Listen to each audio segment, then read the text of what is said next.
Yo, man, what's up? Everybody, welcome to Trash Man MMA, man. I see there's 13 of y'all, man. I see there's 13 new subscribers, bro. That would happen all in like 3 days, man. I'm super hyped that y'all here. I'm grateful. Thank you all for coming on along the ride, man.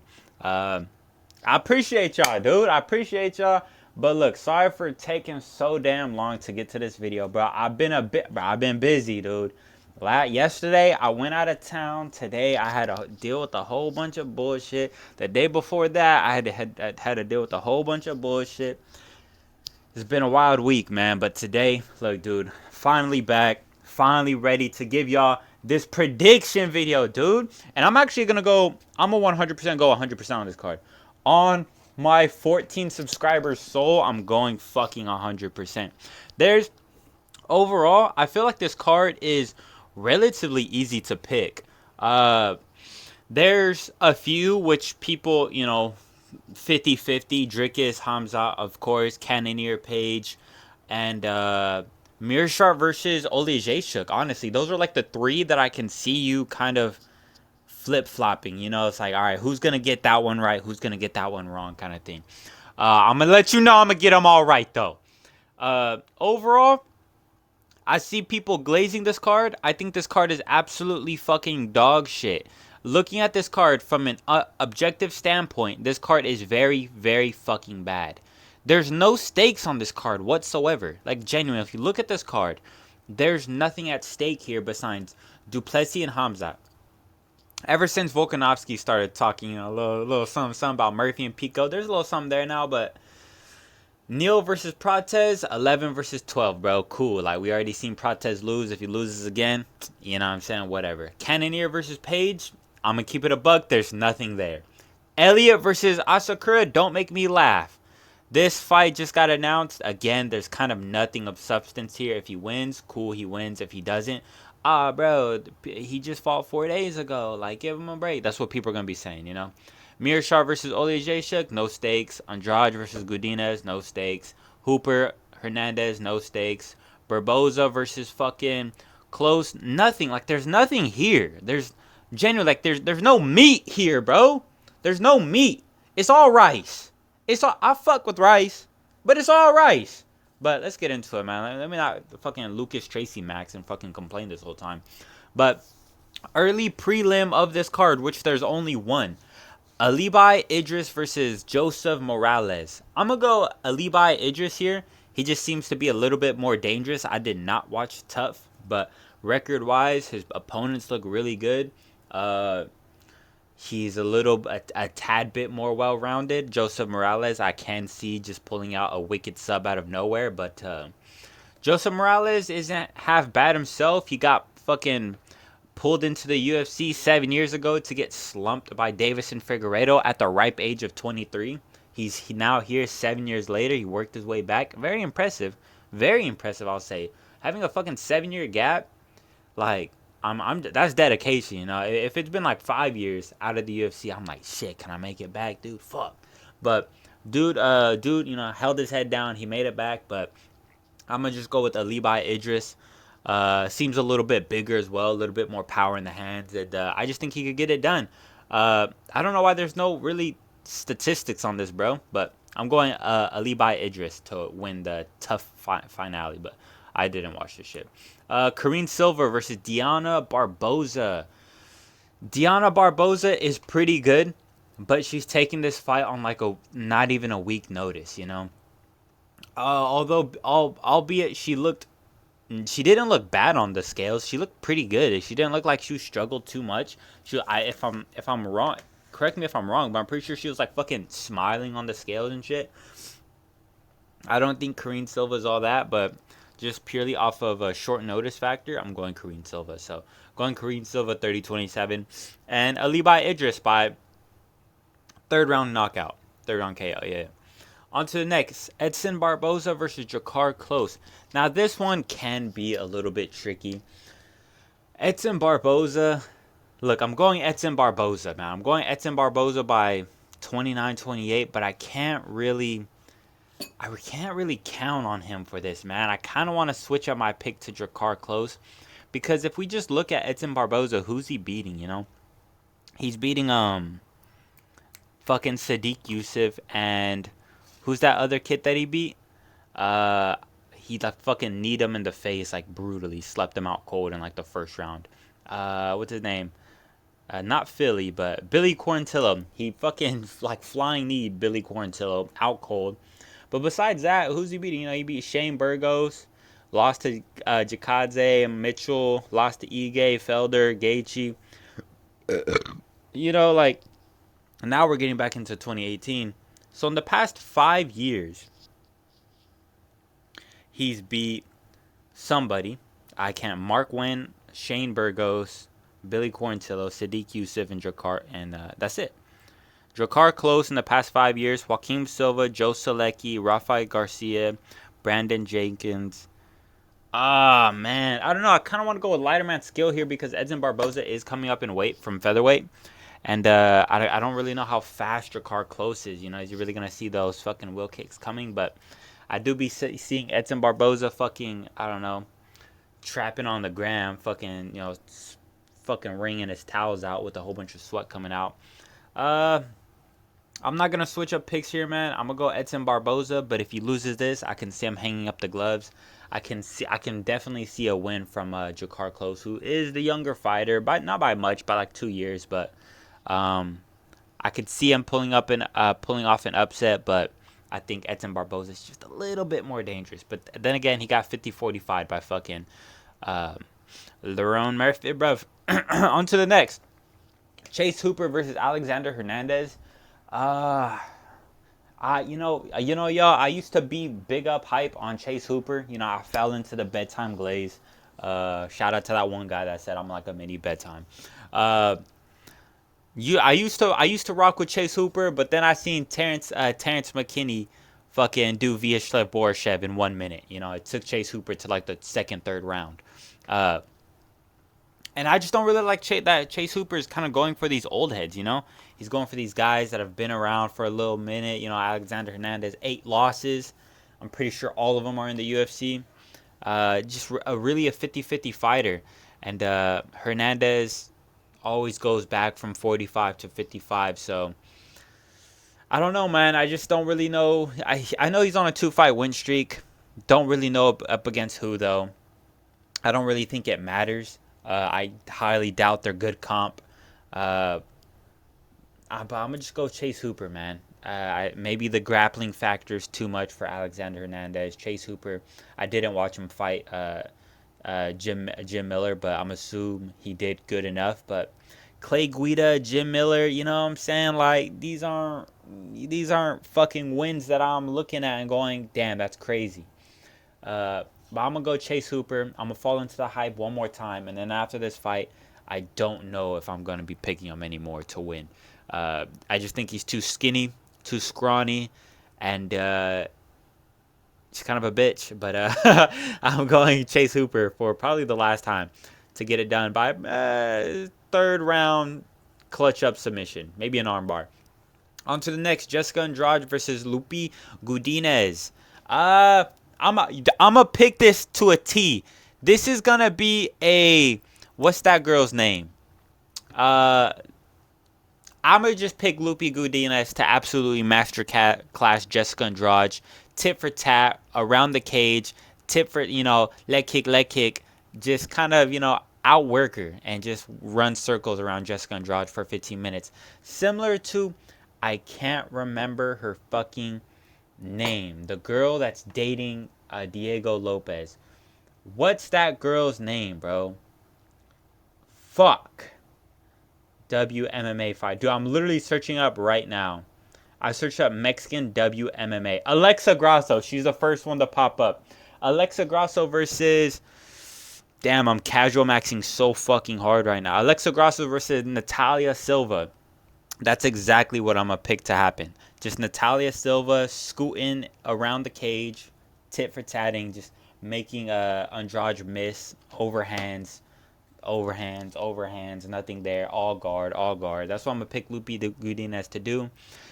Am I picking her to do that just because she looks exactly the same as Natalia Silva? You're damn fucking right I am. But she's going to get it done. I believe in her. Jessica Andrade as well. She's going down in weight. She's coming down from a 2-fight skid at 125. She's coming down to 115. So I don't think this is going to be the best for her. I think this is going to be a little bit of a shock to her system to see how fast Lupi Godinez is. So on to the next. Excuse me. Gerald Meerschaert versus Michael Oleksiejczuk. GM3. GM3. GM3. I'm taking GM3, man. Mikhail Oleksiejczuk. Oh, wait a minute. He's trading with the fucking fighting nerds now. Hold on. Wait a minute. Nah, I'm going to still pick Meerschaert, I think. I do believe Oleksiejczuk does have the puncher's chance to really put out Gerald Meerschaert. His chin is just looking to be deteriorating rapidly. He got caught brutally by Rainer de Ritter in the final second of the first round. If y'all remember that, he got brutally dropped, and that fight would have been stopped if there was a few more seconds. I don't like to use that argument, but if there's a few more seconds on that clock, man, he would have been put out. He would have been knocked out in that first round. Lost to Brad Tavares as well. Kind of hate to see that. You really hate to see that, to be honest. But I don't know. In my mind, I saw Mikhail Oleksiejczuk drop Kevin Holland and then get put into an armbar immediately. You know what I'm saying? Like, I do believe Mikhail Oleksiejczuk has that puncher's chance to really switch off the lights of Gerald Meerschaert, but I don't see him going in there and fucking Hamzat Chimaeing him, right? Just one punch out cold, slumped him out, lights out. I'm not really seeing that. I saw him beat Cedric Dumas. Yeah, fucking Boom Gang. Before that, I saw him go on a 3-fight losing skid. Like, I'm not really jacking that, Shit. I hate to use the lingo, but I'm not rocking with that, bro. I'm not gonna get sold into the hype of you beating Cedric Dumas, the fucking gangster who's out there stealing fucking Cadillac converters and robbing people at gunpoint. Cool, you beat that guy. All right, buddy. What the fuck, you want a cookie, dude? You want your Cadillac converter back? Because that's how you're gonna fucking get, dude. I'm gonna take GM3 right here. I'm gonna take him getting into some dicey trouble in the first round. Mikhail kind of throwing everything out, emptying the tank in the first round. But I'm gonna have GM3 coming back in the second round, getting a clutch up submission or knockout in the second round over Mikhail Oleksiejczuk. On to the next. Okay, hold on. Let's try this real quick, boys. Baisangur Susurkayev. Baisangur Susurkayev. Baisangur Susurkayev versus Eric Nolan. I'm taking Susurkayev, man. Eric Nolan taking this fight on short notice. Wasn't really training. He didn't have a fight booked or anything. Susurkayev at least had that fight a few days ago. It would be 4 days ago, I believe, coming Sunday. 4 days ago, he looked okay. I believe in the first opening minutes, he did get pressed up against the fence a little bit, but he broke off, threw a nasty body kick, kind of just toes right on the liver, shut him down. And Eric Nolan's no slouch though, man. He's doing his little thing in the regional scene. He's not like a lamb getting sent to slaughter in the fact that he doesn't deserve to be here, but I just think they picked the right opponent for Susurkayev, Eric Nolan, he's 24, he's a little young. His competition isn't nothing crazy, 4-4, 7-5. He lost to 3-0 guy by split decision. It's just like nothing. There's really nothing crazy here that would make me pick him against an undefeated prospect who's looking great, who's a KO machine, as we've seen so far. So I'm going to pick him. I'm going to pick Baisangur to win by, I'd say, first round KO. I think this is too much of a shock to Eric Nolan's system. I don't think he can out-grapple him. I think he's going to be lost for striking on the feet. I don't think that that cage clinch work is going to be to his favor. I think Baisangur is going to be a little bit more imposing out there. He has that 5-inch reach advantage that we see at the bottom of the screen. He has a 5-inch leg reach advantage. Although I don't really think he's gonna be blasting any low kicks. But I just got Sursurkaya by first round KO. I can see a head kick. I can see a head kick KO right here. Onto the main card. Damn, I can't believe they put that guy on the main event of the prelims. Tim Elliott versus Kai Asakura. This is a fucking layup if I've ever seen one. Tim Elliott's been out of the game since 2023. 2020 fucking 3. This guy fought DJ, man. This guy was in the UFC, got kicked, came back from the fucking Ultimate Fighter, fucking fought DJ and lost, bro. This guy's been around for a fucking minute. He's 38. Kai Sakura, a big dude, 5'8". Not that much reach on him, but he's a big dude. I do believe Kai is going to be a little bit more physically imposing out there. I think Tim Elliott, I think his way to success is that grappling, that grappling that he likes to use, you know? But I just don't really trust a guy who's been out since fucking 2023. You know? Before that, he was a little 50-50. He beat Tagir Ulianbekov, which is a win that's aging really well. But he's losing to Brandon Royval. Mateus Nicolau, you know. Like, I get it. That was before Mateus Nicolau's chin really got exposed. But still, man, I don't know about that, dude. I'm going to take Kaya Sakura by highlight reel KO in that first round. I got a jumping knee. I'm gonna say the first round plays out exactly as Kaya Sakura versus Pantoja, in the fact that Asakura just blitzes out there, throws a jumping knee immediately. But I'm gonna go, he actually lands it this time. KO's Tim Elliott out cold. On to the next. Jared Cannonier versus MVP.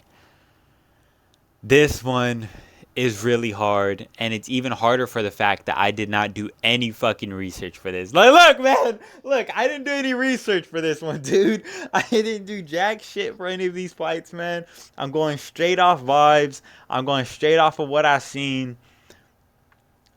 I was supposed to watch Cannonier versus RoboCop, but I didn't. I ran out of time.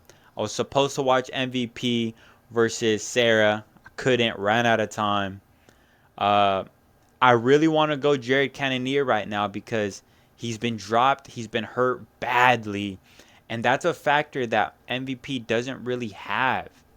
He doesn't have that one-shot drop you type of power. Yeah, against a fucking Kevin Holland, sure. But, I mean, like, literally, if you think about it, in Kevin Holland's last few fights, he's been in some trouble.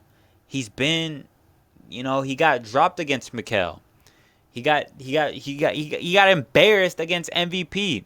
And now in his most recent performance, he just got dog walked by Daniel Rodriguez. So maybe that win's, you know, aging a little poorly. Yeah, he had the win over Sarah Magomedov, but one eye, shortest arms in the fucking middleweight division. No depth perception against a guy who's in and out, in and out, in and out.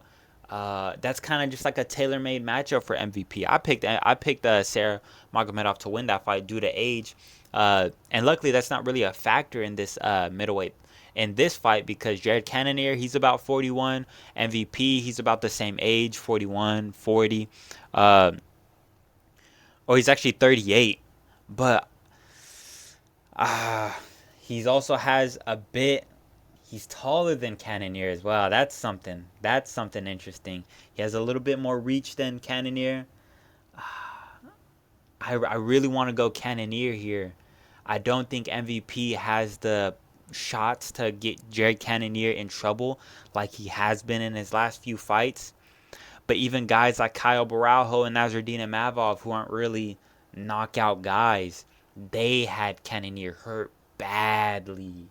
And I don't think it's necessarily the pop that you need on Cannonier. I just think it's the speed. The shots he doesn't see coming. And I think that's something that MVP can really... I think that's what he specializes in. That speed. Those shots that you don't see coming. The unexpectedness. But Cannonier, you know, he did take shots off of Marvin Vettori. He got a split win over Sean Strickland. But I just think these are different fights, you know. mediocre Marvin Vettori and shit Sean Strickland. Like, I don't really know about these wins, you know? I don't know how much I can rate them. I don't know how much I can rate you getting dropped by Pillow Hands Nazardine, getting dropped by Pillow Hands Kyle Braujo, getting a win over Gregor Rodriguez after going through the fire, which is very impressive. I really rate Gregor Rodriguez. And I know he got dropped. Like I said, I didn't watch that fight. That was actually the last event that I've ever missed, which isn't saying much as that was earlier this year. But, fuck, who am I going to go for here, man? MVP, who's not really built into the middleweight division. Kind of flabby a little bit. All he is really long. You know, I don't really think MVP's all that good, you know? If I'm really being brutally honest, I don't really think he's all that. I'm going Jared Cannonier, man. If he can walk through the fire of a Nasruddin Imavov, there's a fucking bug in my room. Dude, every time I film these videos, there's a fucking bug. This shit pisses me off so much. It's like a fucking baby mosquito, too. I'm gonna tweak out for the rest of this video. Fuck off. If you can go through the fire with Nasruddin Imavov, get a bullshit stoppage. If you can go through the fire with Kyle Barajo, who I think he won 2 rounds off of, and get that comeback win over Gregor Rodriguez, man, I think you can take the light shots of a MVP who doesn't really have anything else. He says he has grappling. Yeah, I don't believe you, bro. I'll believe it when I see it. But he doesn't have the pop. He's not really built into this division. I think Jared Cannonier can take him down and just fuck him up a little bit. But will he do that? I don't know. I think he will. I think he is going to be fighting with his IQ a little bit more now. But we'd have to see. So I got Cannonier over at page 2928. I didn't mean to click on his fucking thing. On to the next, man. Jeff Neal versus Carlos Prates. This one's really interesting. I can see this one going in favor of Jeff Neal, you know. Jeff Neal, heavy pocket boxer, dirty scrapper, you know. Once he's in that range, he's in that range. He's in that fucking mode. Carlos Prates is a prodder. He's a pick at you from afar, and when he sees that kill shot, he goes for it. He's not afraid to go for it. And I just think I do think Jeff Neal excels in that aspect where Carlos Prates doesn't. I don't think Carlos Prates has the dirtiest or the nastiest like pocket boxing. I think that's where Jeff Neal excels. But we've seen Jeff Neal lose to the Carlos Prates archetype of fighter. We've seen him lose to Ian Gary. We've seen him lose to Wonder Boy. We've seen him lose to Neil Magny. Who did he lose to before? Shavkat. We've seen him lose to Shavkat. And these are all just long 6'3" type fighters. These aren't the, Jeff Neal. He's a little bit not necessarily on the shorter side, but he's 5'11" compared to these guys who are 6'2", 6'3". I believe Carlos Prates. He's 6'1", and I just think he kind of maybe gets a little gun shy against these fighters when he sees that they have a bit range on him. He gets a little gun shy. You see in the Ian Gary fight, he didn't fucking do anything. Neither of them did. He got a bullshit KO over Rafael Dos Anjos. I picked him to win anyways, but that was a bullshit win. Lost to Shavkat. His best win is Vicente Luque. And a split decision over Santiago Ponzinibbio in the past 5 years. Like, those are his wins in the past 5 years. Vicente Luque and Santiago Ponzinibbio. Are you rating that? I know I'm fucking not. I'm going Carlos Prates. I think he's just that archetype of fighter that Jeff Neal loses to. Jeff Neal lost to Neil Magny, for God's sake, dude. I'm going a second round KO after a scrap in that first. On to the co-main event. Lerone Murphy versus Aaron Pico. I got Lerone Murphy, bro. I got Lerone Murphy. This isn't really, what are we talking about? Like, what are we doing here, bro? We've been through this countless times.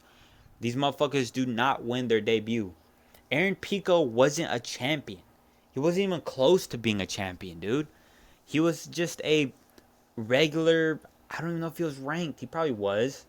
but he was just a regular run of the mill, middle of the rankings type of fighter. Like he held no belt. Hold on, I'm gonna sneeze right now. Jeez. He didn't hold a belt. I just don't see what he can really do. All he says this entire lead up, man. All he said, I can catch him. Yeah, I can catch him, man. I got heavy hands, man. Once I throw this overhand, man, I could catch him. I just need to catch him once, man. He has to be perfect for 15 minutes. I'll catch him once. Bro, you're not Josh Emmett, dude. And even if you are, Lerone Murphy schooled Josh Emmett for 5 fucking rounds. Was it boring? Hell yeah, it was. You're fighting Lerone Murphy. Expect it to be boring. If you're going out there thinking a barn burner, you're going to get a barn burner with Lerone Murphy, you're wrong.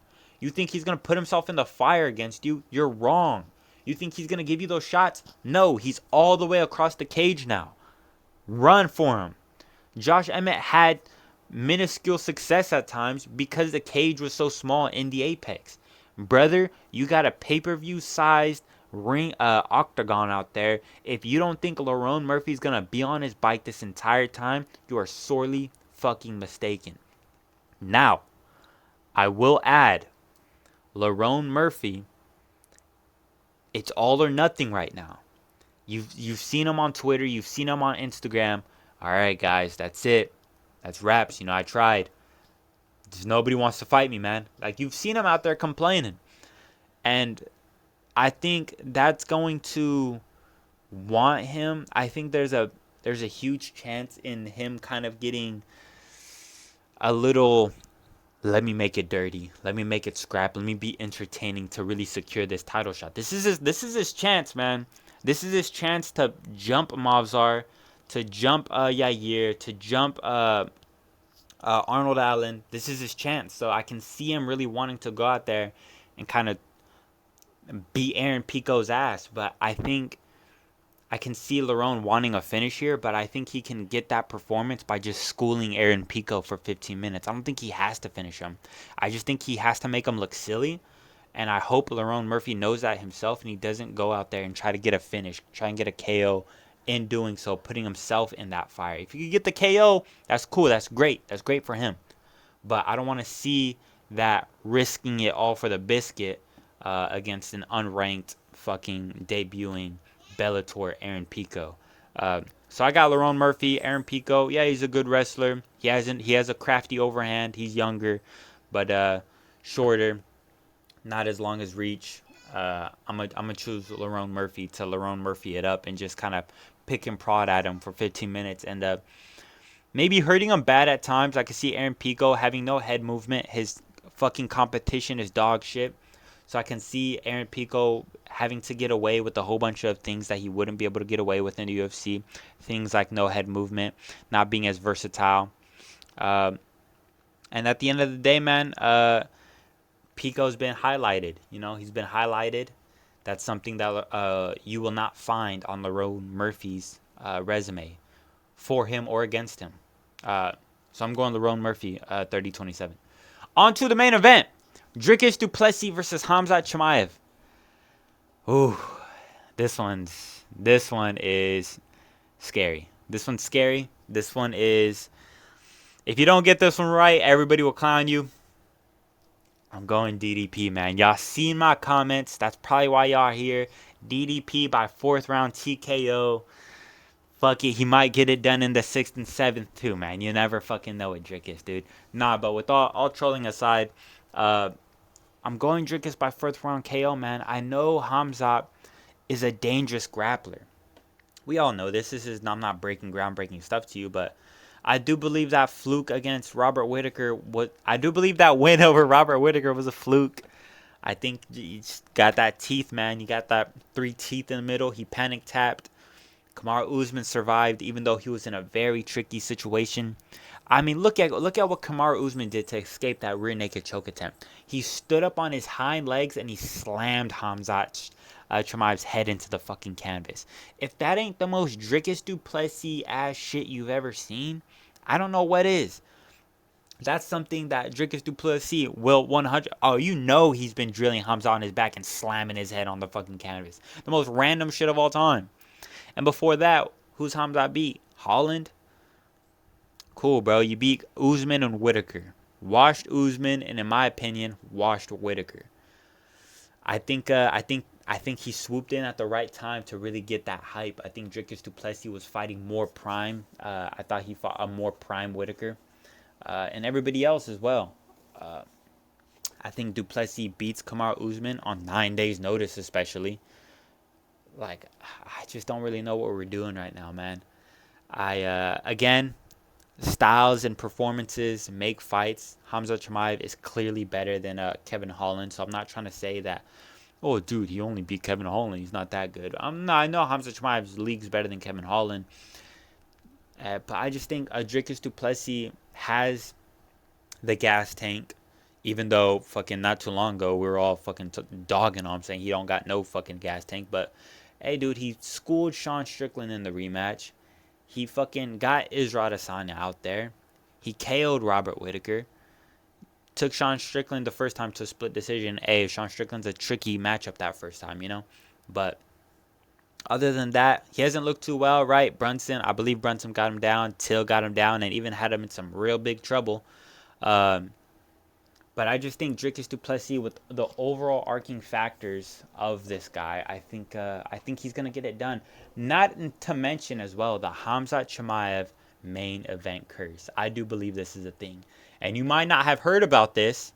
I may be breaking ground news for you, but every time Hamzat Chimaev gets the main event, something goes wrong. Against Whitaker, he pulled out.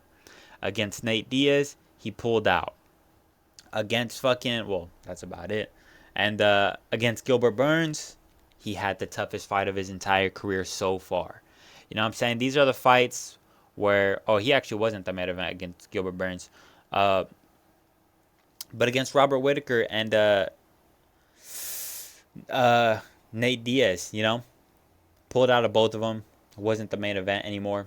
I just think there's something wrong that's going to happen. And I don't think Hamzat Chimaev's going to get Dricus out of there in the first round. I like Dricus' mentality going into this fight, saying, I know I'm going to get taken down. I'm not afraid to take him down or get taken down. I'm not afraid to work from those positions. And I think there is something to be said that if you just pull guard on Hamzat Chimaev, he doesn't want it. If he doesn't have mount or your back, he don't want that grappling. He wants dominant position or nothing, which is very scary, but I also think it gives Dricus du Plessis more of a chance on the ground than more people think. If Hamzat Chimaev subs him in the first, I can see it being a Darce choke or an anaconda. I don't think he'll get his back. I think Dricus du Plessis is a little bit too hip to that, but I think I could see Hamzat Chimaev getting a crafty Darce as Dricus is getting up, as he's trying to work to his feet. He snatches up an anaconda or a Darce or something like that. But I see Dricus as well being too hip to something like that, making it to the second, maybe getting a little bit grappled there as well. I think Hamzat Chimaev does have what it takes to take down Dricus in the second and third. Excuse me. But come to that fourth and fifth, I think the old Hamzat's going to be showing a little bit. The gas tank, even though he's working with a good coach, it's going to be showing a little bit. And even if he's not, man, it's just purely human biology. Okay, he's working with the conditioning coach. That's great. So what does that mean? Is he going to sacrifice his explosiveness in the first round? Because even if you have the best cardio, man, if you go for broke in that first round, you're not going to be the same the second, third, fourth, and fifth. So yes, he's working with the new conditioning coach, but what does that mean? Does that mean he's going to be able to go for broke the first through the fifth? No. It just means that he's going to manage his cardio maybe a little bit better if he decides to. And if he doesn't, then we're going to see the old Hamzat again. We're going to see go for broke in that first. We're going to see him either get that submission or not. And if we don't, I see Dricus winning that second, third, fourth, fifth. I could see a world where Dricus isn't able to get Khamzat Chimaev out of there. Maybe Khamzat Chimaev is always, after getting hurt, is always able to get that, takedown that secures him, just some breathing time. But with damage already being done by Dricus before that hand, I could see Dricus winning the remaining of the rounds. At least 3, 4, and 5 if it gets that far, which I don't predict it gets to the 5th. I have Dricus by 4th round TKO. I have him not a KO. I don't think he's going to put Khamzat Chimaev out cold. I don't think we're going to see ragdoll physics from him. But I think it's just going to be to the point where Khamzat Chimaev is gassing. He's visibly breaking. We see some body shots from Du Plessis. Kind of takes the wind out of Khamzat. He shoots down for a single leg. He doesn't get it. Dricus Du Plessis sprawls, and from there, Khamzat Chimaev is still kind of, face on the canvas, on his knees, arms up extended, kind of reaching for that single leg still. Dricus Du Plessis kind of just wailing on the side of the head of Khamzat Chimaev, switching it to the body. Maybe the ref warns him for back of the head shots, and then after he's seen enough, fights over. Khamzat Chimaev, 4th round, 3 minutes and 22 seconds into the 4th. Dricus Du Plessis wins, and still the middleweight division, middleweight champion of the world, Dricus Du Plessis stops Khamzat Chimaev. That's how I see this going. I just gave you my picture-perfect prediction for everything in this card, man. I think this is how it's going to play. I don't see other worlds in how this plays. The only really thing I can see going differently from all my picks is a Cannonier Page pick. Who did I pick? Did I go pick Cannonier? I think I picked Cannonier. I can see that going differently, and I can see Miro Sharp versus Olejesha going differently. Everything else, man, maybe Barboza close as well. Everything else I see going to a T, man. I got Alibi Idris. I got Kareem Silva. I got Edson Barboza, right? Fuck, I'm already forgetting, dude. I think so. I got Edson Barboza. I got Chase Hooper. Got Lupi Gudinez. Got Gerald Mearshart.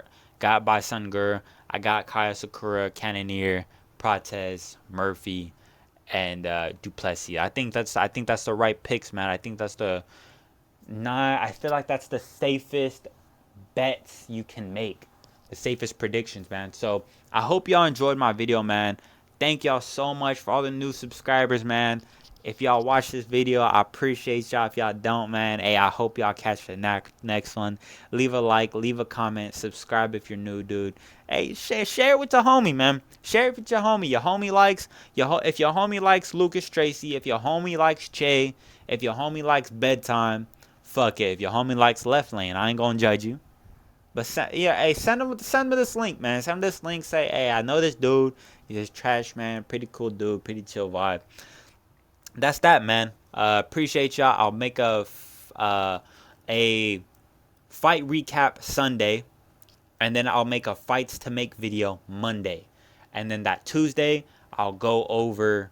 I'll probably make a video in the meantime, and then maybe Wednesday. That's when I'll make my prediction video for next week's card, which is Johnny Walker versus Mingyang Zhang at midnight, where I'm at.